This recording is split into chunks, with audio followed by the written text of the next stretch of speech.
जय श्री राम मित्रों, आप सभी का मेरे YouTube चैनल पर बहुत बहुत स्वागत है। मित्रों, आज का विषय है गंगा दशहरा। इस साल 16 जून 2024 के दिन गंगा दशहरा मनाया जाएगा। मित्रों, इस दिन स्नान के लिए ब्रह्म मुहूर्त बेहद शुभ होता है।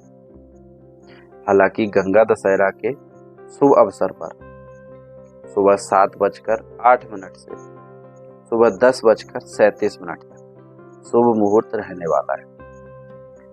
गंगा दशहरा हिंदू धर्म में मनाया जाने वाला महत्वपूर्ण पर्व है, जिसे सभी बड़ी श्रद्धा के साथ मनाते हैं। गंगा दशहरा देवी गंगा को समर्पित है, जिसे ज्येष्ठ मास की शुक्ल पक्ष की 10वीं तिथि को मनाया जाएगा, जो सामान्य तौर पर मई या जून महीने में आता है। गंगा दशहरा को गंगा अवतार भी कहा जाता है। स्कंद पुराण में लिखा हुआ है कि ज्येष्ठ शुक्ल 10वीं संवत्सरी मनाई गई।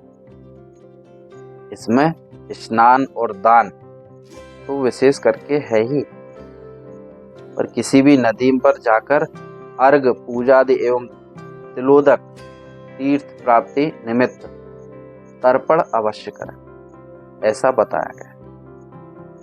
हिंदू पुराणों के अनुसार ऋषि भागीरथ के पूर्वजों की अस्थियों का विसर्जन करने के लिए उन्हें बहते हुए निर्मल जल की आवश्यकता पड़ी, जिसके लिए उन्होंने मां गंगा की कड़ी तपस्या की, जिससे मां गंगा पृथ्वी पर अवतरित हो सकी।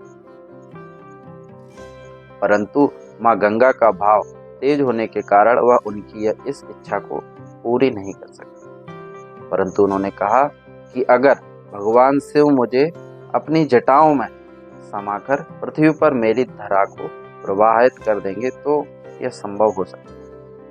उसके पश्चात मां गंगा के कहे अनुसार शिवजी की तपस्या की और उनसे गंगा को अपनी जटाओं में समाहित करने के लिए प्रार्थना की।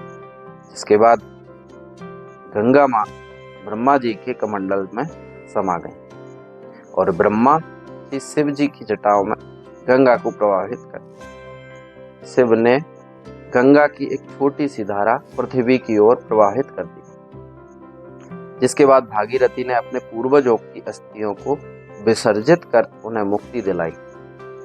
गंगा दशहरा के दिन गंगा में स्नान का बहुत खास महत्व होता है। माना जाता है जो व्यक्ति गंगा दशहरा के दिन गंगा में स्नान करता है, उसके सभी पाप नष्ट हो जाते हैं और वह रोग मुक्त हो जाता है। इसके साथ साथ गंगा दशहरा के दिन दान पुण्य आदि भी शुभ माना जाता है। मान्यता है इस दिन भक्तगण जिस भी वस्तु का दान करें, उनकी संख्या 10 होनी चाहिए। पुण्य प्राप्त करने के लिए इस दिन दान का करना अत्यंत लाभकारी माना जाता है।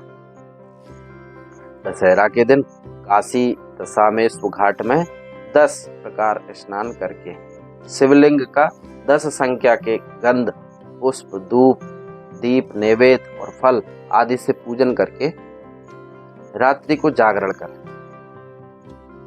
तो अनंत फल मिलता है। गंगा दशहरा के दिन गंगा के पास या किसी भी जलाशय या घर के शुद्ध जल से स्नान करके किसी साक्षात मूर्ति को समीप बैठ जाए और फिर ओम नमः शिवाय ओम नमः शिवाय, इतना करने से सब प्रकार से पाप समूल नष्ट हो जाते हैं और संपत्ति प्राप्ति होती है। इस दिन गंगा नदी में खड़े होकर जो गंगा स्तोत्र पढ़ता है वह सभी पापों से मुक्ति पाता है। एक बार महाराज सगर ने व्यापक यज्ञ किया। उस यज्ञ की रक्षा का भार उनके पौत्र अंशुमान ने संभाला। इंद्र ने सागर के यज्ञीय अश्व का अपहरण कर लिया। यह यज्ञ के लिए विघ्न था। परिणामतः अंशुमान के सगर 60,000 प्रजा लेकर अश्व की खोज शुरू कर दिया। सारा भूमंडल खोज लिया पर अश्व नहीं मिला। फिर अश्व को पाताल लोक में खोजने के लिए पृथ्वी को खोदा गया।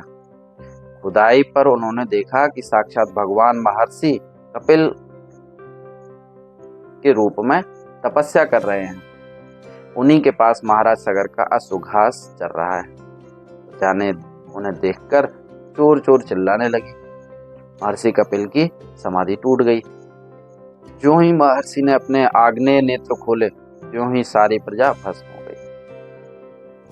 इन मृत लोगों के उद्धार के लिए कैसे महाराज दिलीप के पुत्र भगीरथ ने कठोर तपस्या की और भगीरथ के तप के से प्रसन्न होकर ब्रह्मा ने उनसे वर मांगने को कहा तो भागीरथ ने गंगा जी की मांगी।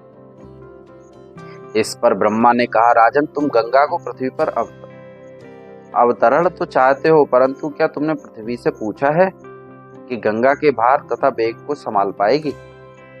मेरा विचार है कि गंगा के वेग को संभालने की शक्ति केवल भगवान शंकर में है। इसलिए उचित यह होगा कि गंगा का भार एवं वेग संभालने के लिए भगवान शिव का अनुग्रह प्राप्त कर लिया जाए। महाराज भगीरथ ने वैसे ही किया। भगवान शिव ने गंगा को समेटकर अपनी जटाएं बांध ली। शिव ने गंगा की धारा को अपनी जटाओं में समेटकर जटाएं बांध ली। इसका परिणाम यह हुआ कि गंगा को जटाओं से बाहर निकलने का पथ नहीं मिल सका। अब महाराज भगीरथ को और भी अधिक चिंता हुई। उन्होंने एक बार फिर भगवान शिव की आराधना में घोर तपस्या की और भगवान शिव ने गंगा की धाराओं को मुक्त करने का वरदान दिया। इस प्रकार शिव जी की जटाओं से छूटकर गंगा जी हिमालय की घाटियों से कल कल कल करके मैदान की ओर मुड़ी। मित्रों, ये थी माँ गंगा की पावनी श्रवण मात्र कथा। अगली वीडियो में एक नए विषय के साथ मिलेंगे। अभी नमस्कार मित्रों, आप हमारा YouTube चैनल लाइक करें, शेयर करें, सब्सक्राइब करें।